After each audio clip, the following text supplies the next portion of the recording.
Hello everyone, welcome to my channel. Let's start. So today I'm here with a new video and आज की video में हम next 10 question answers करेंगे.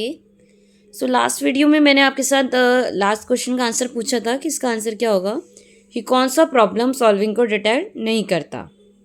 तो जो है वो है इसका करेक्ट आंसर इनसाइट. क्या है? Insight is the correct option for this question. So, your first question of today's video is a teacher is connecting a text to the previously learned text and showing children how to summarize it. She is. Teacher क्या कर रही है? जो नई चीज़ें पढ़ा रही है उसको प्रीवियसली लर्न करी हुई चीज़ों से कनेक्ट कर रही है. तो क्या कर रही है वो? Helping children to develop their own strategy to comprehended. Help कर रही है बच्चों की. Insinuating that there is no need to go through the entire text. कि ये बता रही कि कोई ज़रूरत नहीं है बाकी टेक्स्ट करने की. Reinforcing the importance of text from the assessment point of view.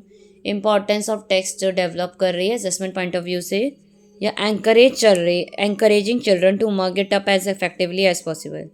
कि मग फिल करो जितना हो सके माइंड में एज अ फिल करते चले जाओ. तो which one is the correct option according to you for this question? काफ़ी ईजी है, काफ़ी बेसिक क्वेश्चन है. अगर आप एज अ टीचर होते हो और आपको प्रीवियस नॉलेज से कनेक्ट करते हो, कहीं ना कहीं आप क्या कर रहे हो? बच्चों की हेल्प कर रहे हो. क्या कर रहे हो? हेल्प कर रहे हो. तो इसका करेक्ट ऑप्शन क्या होगा? ए वाला. Now come to the next one. What kind of error is common between a learner who is learning his mother tongue and the learner who learns the same language as a second language.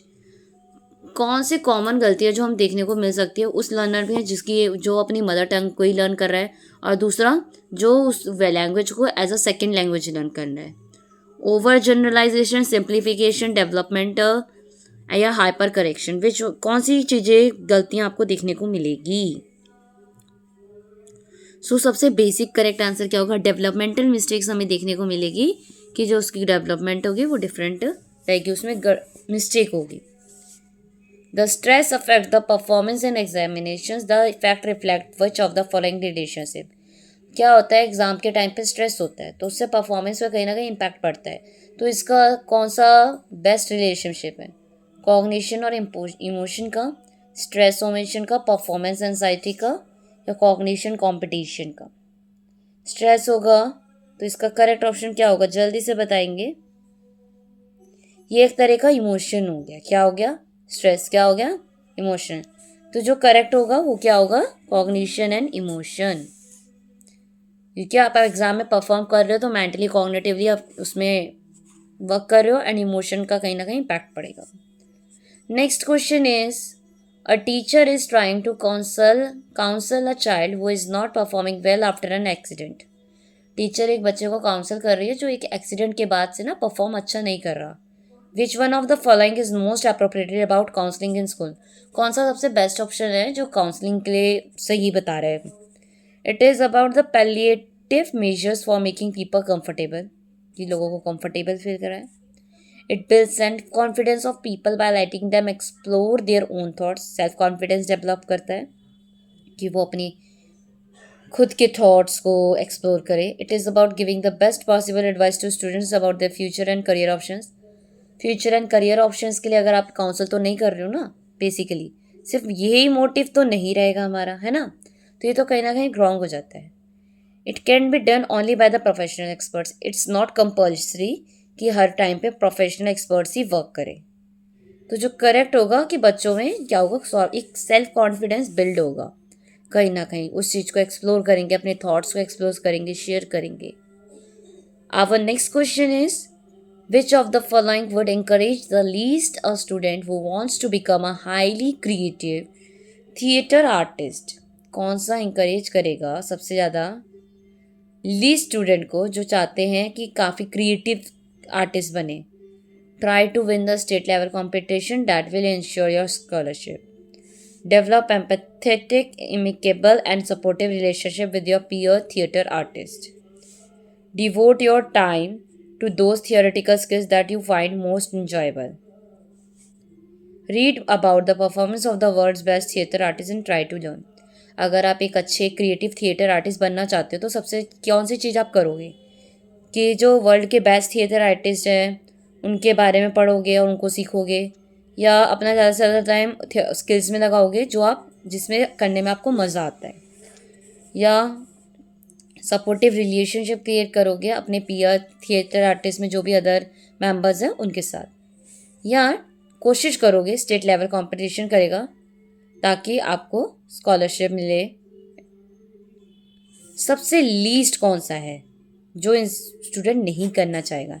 As a theatre artist आप नहीं करोगे, least पूछा है।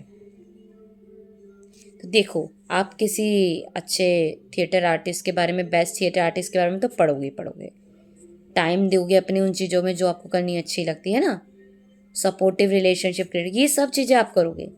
But जो ये tried state level competition वाली जो बात है, ये सबसे लीस्ट मानी जाएगी।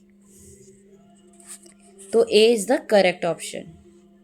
Next is which of the following theorist would be of the opinion that student study hard for their personal growth and development? कौन सा थियोरिस्ट हमें ये बताता है कि जो स्टूडेंट्स होते हैं वो अपनी ग्रोथ एंड डेवलपमेंट के लिए स्टूडेंट स्टडी करते हैं? तो बेंड्यूरा, मैस्लोव, Skinner, Piaget.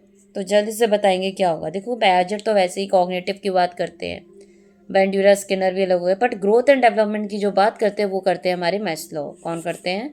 Maslow. Which of the following factor supports learning in a classroom? कौन सा फैक्टर सपोर्ट करता है लर्निंग को क्लासरूम में? Increasing the number of tests to motivate children to learn, supporting the autonomy of children by the teachers, sticking to one particular method of instruction to maintain uniformity, increase the time interval of period from 40 minutes to 50 minutes. Learning को कौन सा factor support करेगा classroom में? Time increase करना, या एक ही method use करना, support करना बच्चों को टीचर द्वारा सपोर्ट मिलना, और नंबर ऑफ टेस्ट लेना। तो सबसे ज़्यादा इंपॉर्टेंट क्या है एक क्लासरूम को लर्निंग बनाने के लिए? कि सपोर्ट होना चाहिए। क्या होना चाहिए? सपोर्ट। यहाँ पे दे भी रखा है, क्या होना चाहिए? सपोर्ट। टीचर के द्वारा सपोर्ट मिलना चाहिए बच्चों को, तभी बच्चे ज़्यादा अच्छे से लर्निंग में इम्प्रूव कर पाते हैं। यहाँ पे आप भी तो, जैसे कि आपको पता है, मैं आपके साथ पैडागोजी के क्वेश्चंस शेयर कर रही हूँ। एंड एज यू नो, कई बार हमारे जो टीचिंग एग्जाम्स होते हैं उसमें रीजनिंग के रिलेटेड क्वेश्चंस आ जाते हैं, मैथ्स में, है ना।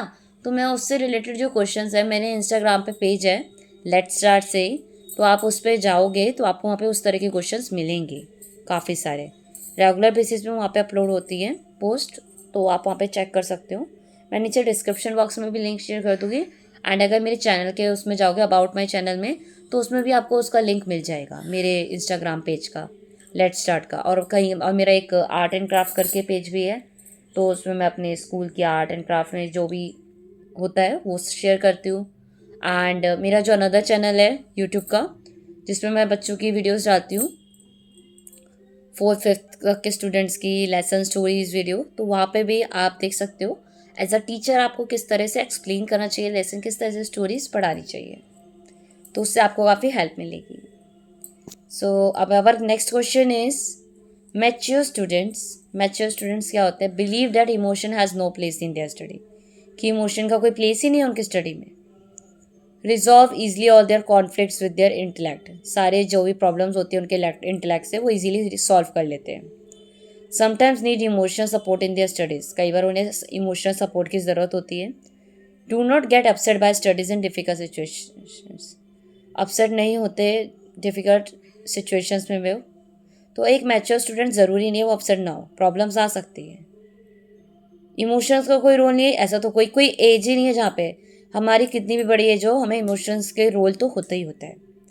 प्रॉब्लम सारी इजीली सॉल्व हो जाना ये ज़रूरी नहीं है, but sometimes need emotional support in their studies, ये करेक्ट कह रहे हैं कि हाँ, कई बार इमोशनल सपोर्ट की नीड होती है। Now our next question is a child coming to preschool for the first time cries profusely after 2 years when the same child goes to the primary school for the first time. He does not express his tension by crying, rather his shoulder and neck muscles become tense. This change in his behavior can be explained on the basis of which of the following principle? कि एक बच्चा है pre school का, ठीक है, first time जब जाता है तो वो रोते हुए जाता है, रोते हुए आता है।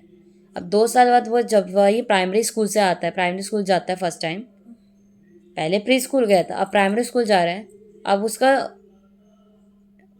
वो रोकर अपनी टेंशन नहीं एक्सप्रेस करता, वो अपने शोल्डर नेक पे टेंस सा दिखता है, थका थका सा। तो ये जो चेंज आए हैं कौन से प्रिंसिपल को एक्सप्रेस करता है? Develop proceed in a sequential manner, एक सिक्वेंस में डेवलपमेंट हो रही है, डेवलपमेंट ग्रेजुअल है, डेवलपमेंट डिफरेंट है डिफरेंट पीपल के लिए, development is characterise by differentiation and integration. बहुत ईजी क्वेश्चन है, जल्दी से बताएंगे। सो जो करेक्ट ऑप्शन होगा, development is characterise by differentiation and integration. कहीं ना कहीं डिफरेंशिएशन भी हमें देखने को मिलता है हर बच्चे में। तो अब जो रोने का कॉन्सेप्ट है, मैक्सिमम हम देखते हैं बच्चों को ये कॉन्सेप्ट क्लियर हो जाता है कि उन्हें 6 आवर के लिए बस जाना है या 5 आवर्स के लिए स्कूल जाना ही जाना है, ठीक है, उसके बाद वापस घर आना है। यहाँ पे बैग इतना हैवी नहीं होता था, बुक्स नहीं होती थी, बट इस टाइम पे बच्चों का बैग आ गया, बुक्स हो गई, नोटबुक्स हो गई, प्रॉपर टाइम टेबल हो गया है ना। तो इसलिए यहाँ पे वो, तो ये डिफ्रेंशिएशन हमें दिख रहा है, डेवलपमेंट जो हो रही है। एंड इंटीग्रेट क्या है यहाँ पे, स्टडीज़ है main focus. Which of the following statement is true? Genetic makeup impact responsiveness of an individual to qualities of the environment. Genetic जो होती है वो चीज़ें कहीं ना कहीं रिस्पॉन्सिव और इंडिविजुअल की क्वालिटीज़ जो होती है स्टूडेंट की, जो उसे इन्वायरमेंट से मिलती है, वो सब उसके बिहेवियर पे इम्पैक्ट करती है, ठीक है। Adoptive children possess same IQs as their adoptive siblings. Adoptive children होते हैं, उनके सेम IQ होता है, जो अडॉप्ट करते हैं वो सिबलिंग से। सेम IQ तो हम कह नहीं सकते कि सेम IQ होना ज़रूरी नहीं है, IQ तो डिफरेंट हो सकता है, पॉसिबिलिटी है। इवन दो ट्विंस का भी डिफरेंट देखने को मिलता है। Experience does not influence brain development, ये रॉन्ग बोल रहा है। एक्सपीरियंस से काफ़ी इन्फ्लुएंस होता है ब्रेन, हमें कई चीज़ें डेवलप होती है, चीज़ें सीखने को मिलती है। Intelligence remain unaffected by the school, intelligence पे कोई प्रभाव नहीं पड़ता स्कूलिंग का, ये भी कॉन्सेप्ट गलत हो गया। ऐसा तो हो ही नहीं सकता कि स्कूल में जा रहा है बच्चा, उसके उसके इंटेलिजेंस पे कॉग्निटिव पे कोई इम्पैक्ट ही ना पड़े, वो तो पड़ेगा ही पड़ेगा।